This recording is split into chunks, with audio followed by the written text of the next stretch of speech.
Parlamento Nacional nomea Silveiro Pinto Batista, onde completa mandato e a Conselho Superior Magistratura Judiciário. Quarta-feira, Parlamento Nacional realiza votação secreta para membro pleno, membro efetivo Silveiro Pinto Batista, no Leonito Ribeiro, no dar membro suplente, receba completa mandato e a Conselho Superior Magistratura Judiciário o mandato tinanghat. Voto secreta nebe Parlamento Nacional maioria a favor ba Silveiro Pinto Batista, o voto hat nulo resen rua, o de bahalo completa mandato Carmelita Caetano Moniz, nebe mak resigna ang ia momento Presidente Parlamento Nacional Maria Fernanda Lai considera a resignação Carmelita Moniz, o membro Conselho Superior Magistratura Judiciário, é buat normal, no laos foi acontecer mas o processo lau da baracona. Claro que a situação é normal e o NPD também mandato sudah voto e não é a primeira vez. Sim. E também processos que lá na Dalavara e não é normal, a nossa união explica que a vacatura quando será resignar mandato para pacote idade. A doutora Carmelita minha resignação a minha dever ida tu completa tu lei ruga. Nemos Parlamento halo processo de tu ir que bastamba e no processo de para a oposição halo pedido para o tribunal e a vacatura e a Conselho Superior Magistratura se ela for tempo para ser da halo serviço.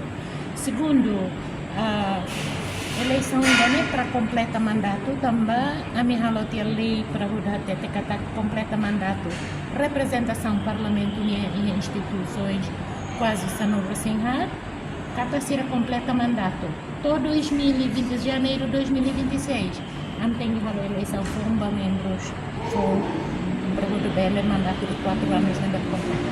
Por Silvério, o senhor Leoneto Laos é uma fonte. Será juristas de carreira, candidato Juan Bebe preenche critério no programa e vota, são juízes ou juristas de carreira e de Tanhara. E a oportunidade, bancada controle o deputado Luiz Roberto reforça. Voto secreto no Parlamento Nacional halo ba ia magistratura niniang, o voto a favor ba Silveiro Pinto Batista. Hamutuk voto hat nulo resin rua, o de completa mandato Carmelita Caetano Moniz tiang. Nebe mak decide halo resignação e a momento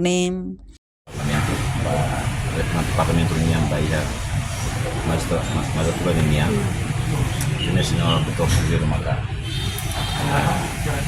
tentang confiança Rusi Parlamento Nacional por votos maioria 42 votos a favor da Dr. Tere e hodi halo completa mandato Dr. Carmelita na representação ya também maka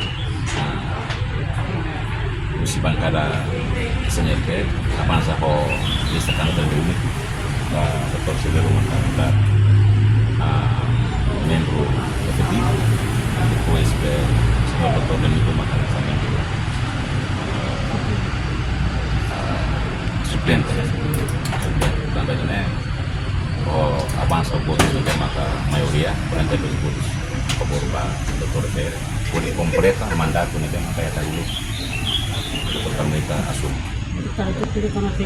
Enquanto o processo de eleição secreta para membro Silveiro Pinto Batista, no Leonito Ribeiro e a plenária Parlamento Nacional, bancada oposição Fratelin PLP na marca presença. Reportagem Melda Fátima, Televisão Timor-Pos. Janela informação ba emogoto. Atua tem informação atual dia Clio, kita haluha, haneham botão subscribe, like. Halo comentário no Fahia Tutang ba media sosial hotu.